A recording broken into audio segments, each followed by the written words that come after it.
Well, g'day everybody. Yes, I'm still sitting outside here in the balcony, so you'll have some cars going past, but it doesn't matter. It's my favourite workspace. I've shown everyone else, so I might as well show you again. Probably someone's seen it third time. There's Cape Town now. I'm assuming you can see that. There's not a breath of wind out there, but the breeze is going to come in this afternoon. So another beautiful blue sky summer day here in Cape Town. It's amazing. Food's good, people fantastic. Had some fun at the Royal Cape Yacht Club last night with the Commodore and a few other friends, and all the MGR crew that are here. So, great place for sure. And there's lots of fun things happening. So while we're just waiting for people, Jasmine's whole story was really quite interesting. In fact, I'll talk about that at the end. So I'll quickly just go through. Nope, that's not right. Why is it doing that? Okay, in fact, I'll wait until some people because we'll talk about these pictures then. It was really interesting things happening yesterday, and with Jasmine and oh, bloody hell, Tracker and Urton. Don't worry, I'm just going blank for a minute. Too many things going on in the brain at the same time. So anyway, we'll go straight to the tracker. Big news, everyone. So you're on the tracker now. I'm coming on the tracker here now. You're on the tracker. I'm on the tracker. Day 283, which is really quite amazing. And on December the 3rd, the whole fleet was under the Cape of Gullis. So they're now sort of crossing over and heading towards the Atlantic, or technically, I suppose. In fact, this interesting point, I don't know when it finishes, whether it finishes from Cape Good Hope, which is over here, or whether it finishes from Cape of Gullis, the further southern point. That's probably where it starts. So I'd say, don't quote me, but they might be all in the Atlantic now. And then there's the whole issue about the Southern Ocean, but usually that's down below 40 degrees south, and we're only on 35 or 33. So, pretty fast sailing, very nice sailing conditions at the moment. Not big winds, pretty pleasant. Josh is doing 5.1 knot and managed 118 mile day, so pretty good. They're all zipping around. They're going to make short time from Mussel Bay to Cape Town for sure. Adam's doing 5 knots at the moment, 128 mile day. Jacob, I should pick this up so you can see it a bit better. Go one more, sort of. Yeah, we can roll it around. So Jacob's doing 5.2, 131 mile day. That's really quick. 134 for Peeler, 5.5 knots at the moment. Christian, 136, 6.1 knots at the moment. So he's doing pretty well. And Renault sitting behind Dan. Now, it's been the case pretty much since they left. I don't know whether he's trying to psych Dan out and let him stay in front so that Dan will feel really excited about the fact that the last leg back to Antigua, he might have a chance of knocking him off, and then Renault will strike again in the Atlantic. Who knows? But it's good to see a change in boat speeds, you might say. 6.2 knots and 145 mile day, and Dan's done 146 mile day. So there you've got it. And he's doing 6 knots as well. Dan's got 22.1 miles to the finish, and Renault's got 22.9 miles to the finish. So absolutely sitting in front. Eric is slowing down, and you can see why. It's getting blue instead of green. So the wind's dying off, and you just saw what's here. It's flat calm. No wind, glass out completely.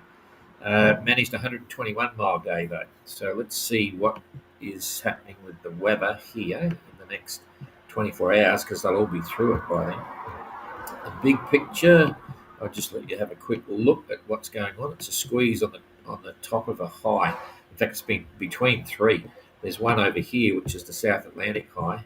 Okay, lots of little cells, nothing too dominant. There's another one there. There's one high there. This is the top of a high, and then it's got a split in it. I don't know how you describe that, but there's potentially another little one here, but that's in a void created by this high pressure system over on the Indian side, and the high pressure systems, plural, on the Atlantic side. It's left a little void here. So you got, wind directions in. You got the top of a low pressure system here, by the look of it, and then wind all over the place. But generally around the Cape, pretty good. So we were just discussing at the yacht club last night about how the whole concept of these free weather window stops actually worked very well in relation to running a race around here, but it does lend itself to complications with record keeping and starts and finishes and all that sort of stuff. But the responsibility for that lies with the entrants to do all their own times. They've been given an Excel sheet to fill out all the blank spaces and make their claim once we get it all in writing, because we get all their photos from the finish of every time they finish, tie up alongside, and every time they depart, they send a photo of the chart plotter and GPS and so on, and flags and banners, which is cool. And then we'll make the assessment, but they've got to give us now a written proposal.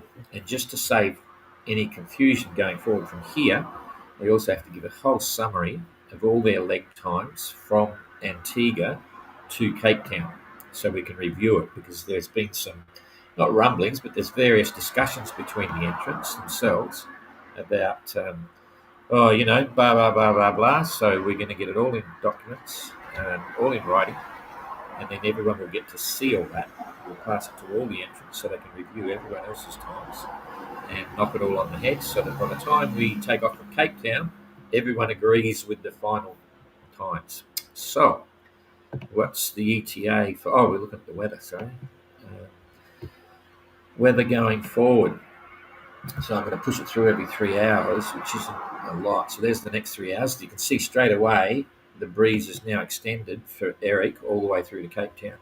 And that's going to hold by the look of it. So we can expect to see some breeze pop up here in the next 3 hours. It's increasing.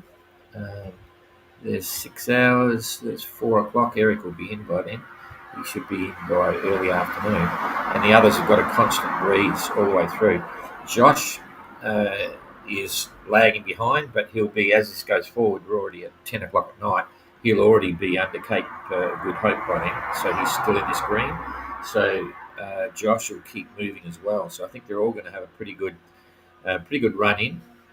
No shortage of breeze there. That's going to slow them down. They'll all be making 5 miles or better. It starts to, for tomorrow, that's on the 5th, by 10 o'clock in the morning, it's actually getting quite a lot of breeze. So on that basis, if we assume that, we can come up here and just go on timeline and average speed for ETAs. So I don't even have to measure it, I can just knock it off. So Eric's only doing 2 knots, but he's got 14 miles to go, and I would say he's probably going to average, he's going slow now, but he'll average more than 3. He's probably going to average 4 knots. So 4 4 is 16, yeah. So I reckon he'll be in within the next 4 hours. So that's local time here, 10 o'clock, 11, 12, 1, 2, 3, 4, early afternoon. We'll see Eric. The others, the speed here for Dan and Renault, really quick. They've got 22 miles to the finish. They'll slow down a bit, I think. So let's assume they're going to make, well, if they did 6 4s are 24, so they're going to be in 6 hours. It's 10, that's 4 o'clock as well.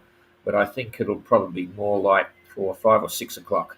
So late afternoon, we should see Dan and Renault. That will be very exciting to see who's in the lead by the time they get there. Christian has got 33 miles to go. He'll easily do 5 knots, so that'd be 6 5's 35, 5 hours. He should be able to make 5 knots. 5 hours from now. Hang on. No, 6 hours. 6 5. 6 5's are 30. So that's 6 hours and 7 hours. So somewhere around about 6 or 7 hours.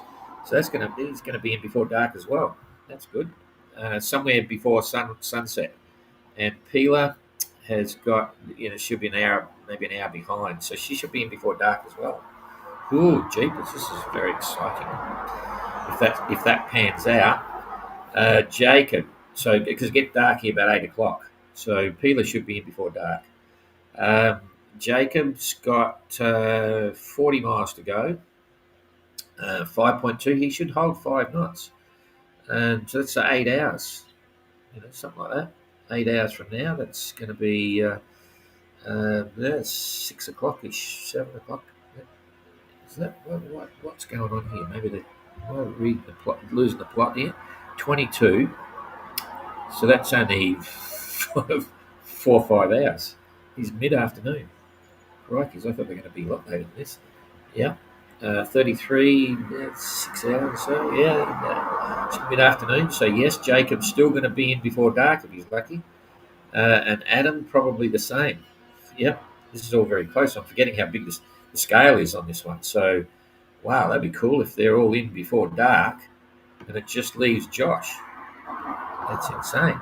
So Josh has got 60 miles to go, say, and if he only makes 5 knots, he's only doing 5 now, so it's 12 hours. So he'll be 10 o'clock. He should be in before midnight. Crikeys. Okay, we're going to get some sleep, maybe. It's going to be pretty hectic, though, keeping up with it all. Anyway, so that'll be a big deal. We'll have the whole fleet there, touch wood, here in Cape Town at the V&A waterfront, the marina there, and then we've got lots of things planned. So look forward to all that. Okay, I think that's all we need to look at for now. So I'll come back here, say g'day quickly. Just to explain, and I'll use the pictures to brief me. So, here we go. A couple of different discussions here. Not many people on track this morning who probably know what's going on and expecting the timelines, but anyway, the ETAs are there.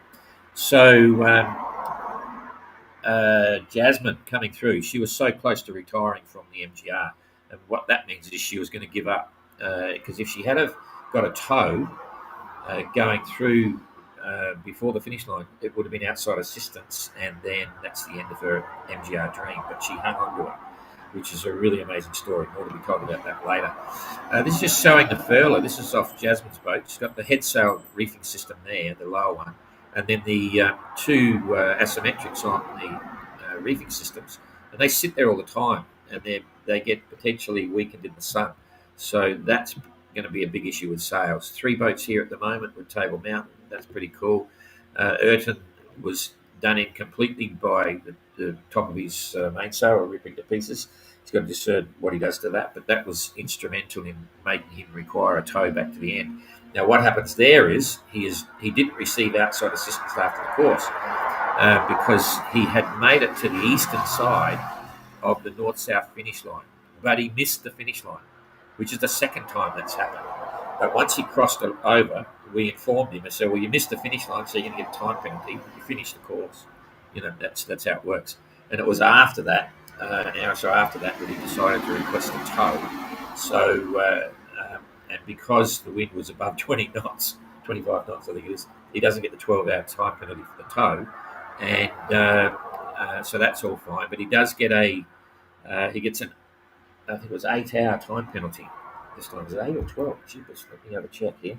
I just quickly checked this. I'll come back to that when I do the comments. But it's he got a 4-hour time penalty for the first time he crossed the line, and he's I think it's doubled. So he's got an 8-hour time penalty for missing the line. So that's the story there. Once again, this is Jasmine's new bowsprit because the previous one broke. But you can see the reefing gears there, and that's the issue. The sails are all sitting there. They don't have UV covers on them, but the UV covers on the head sail gives it some protection. So that's cool. Jasmine, very happy to get here, and I've got to give it to her. She's really got a lot of self-discipline and a lot of, I don't know how you describe it, personal courage. She can put up with a lot of rubbish, and there was a huge amount of pressure for her yesterday. It's very depressing when that happens. She can't make it into port. And, we were on the radio quite a few times talking about different things, and she just didn't want to give up. She was looking at the prospect of giving up, and she discussed the options of giving up, and she wanted to give up, but she wouldn't. It was we got very excited when we saw the weather turn, and she made the day, so quite unique. NSRI, what do you say? Bunch of volunteers, professional volunteers. They really know what they're doing. They had to get woken up early hours of the morning, and they formed up and came up. It was sort of an interesting thing. It wasn't a distress, but they still got out and acted really quickly. It was a situation where he was more or less disabled. The intense winds and broken, torn sails. all the rest of the staff, and they were there in quick time, very professional, great shore team, coordination with Cape Town Radio. It went like clockwork. So hats off to those guys. They're all a bunch of amazing people, the whole organisation. So that's cool. And this morning I had a gyrocopter fly over in front of me here, and it made me realise the 18th anniversary since I flew my gyrocopter solo around Australia. It was a world first back then, 17 years ago. It was a crazy flight. So, and I've been dreaming about gyrocopters again, but I'm too bloody busy. Anyway, enough of that. So all good fun. And I got a couple little questions here. G'day, Elsie. And Christine, good morning. Oh, you're back in Cape Town. That's cool. No doubt, I'm sure we'll see you today, Christine. How often does the tracker update? It varies. As they get closer, it pops up more often, but it's like half an hour. Every half an hour, the tracker's updating, and as they're closing the line, I think it's every 15 minutes. So you can follow all that. And we'll be speaking again today because we'll try and do lives on every one. I think we'll probably be able to do that. So have a good day, and we will. Oh, I think there's some entry reports. Let me just check quickly here. Where do we go here? There we go. Entrant reports. Yes, I've got three. Three unread. That was Tuesday. Argo preparing the boat for the last passage of leg 3. Enjoyed the calm and safe stopover in Russell Bay, but now it's time to go around Cape Agulhas, back into the Atlantic, go around Cape of Good Hope, and sail into Cape Town at daylight. You just about nailed that, Christian. Good job. Brenda Sunbear from Eric. Tuesday the 2nd of December. Had a great break in Russell Bay. Fantastic people again. Left for Cape Town this morning. Light breeze around 8. UTC. The wind should swing more favourably after lunch. So all the best. And from Josh, I have really enjoyed the stay here in Russell Bay. Definitely top of the list for beautiful and friendly port stops. Had some great food. Generally just relaxed, recharged for the next challenging bit around the Capes to Cape Town. So yeah, it's we were chatting last night. It's a huge challenge, a huge race, huge adventure, and a grand tour of the world in some places that all the entrants say they would never normally have gone there, and they're just they knocked their socks off from the whole issue of what's going on. And in fact, I'm quite envious. There've been a lot of places I've never been to, but anyway, part of the course. I've got some messages here. Christine, morning from Ireland. G'day, our sync don't contact you. Interested on Facebook. Might have been him. You say he often doesn't marine spotting flights around Cape. Oh, really? Okay. Yeah, I have the auto gyro from Germany. When I flew around, it started off with the owner of the company. Then he was the designer builder of all those gyrocopters, which was the best in the world. And we knew that back in 2007 when we took off on the flight. But the other two gave up. It was really my instructor. They gave up. They pushed a bit hard, eroded props and all sorts of stuff. And in the end, I went around and finished it myself. I love gyrocopters. Yeah, fantastic. Don't contact you. Oh, you got it twice. Oh, we'll see what happens. We do have time here, but I was surprised when it was a white one. It was a white auto gyro. That's the company brand name. Anyway, I heard it. I said, I know that sign. But, because you get a lot of helicopters around here as well. But good fun. All right, I digress. So have fun, everybody. It's going to be a big day. We look forward to seeing everyone safely here. And there's a lot of wow factor with that, because when we came up with the whole concept of an around the world race in minis, we all knew that the most challenging part was going to be coming into the Southern Ocean, the impact of the Agulhas current, the challenge of changing wind directions, which I think you've all seen now how it comes, and wow, we're nearly all there, which is quite stunning. So I'm not saying it's going to be any easier going up through the Atlantic back to Antigua. Certainly the first, because we've got a set start day, which is 28th December. You can still get hammered in the first week or 10 days out of here. It's not uncommon. You're still in the Southern Ocean effectively, but once you get north, it's to the trade winds. And then it's up into St. Helena. And that means anchoring deep, and there's no real easy way to get ashore. You've got a local ferry that gets you onto this You know, you've got to use ropes to climb onto the wharf, you know. But an amazing place. Once again, I'd love to go there. Haven't been there. So anyway, let's see what happens. See you all tomorrow. Thanks a lot. See you later.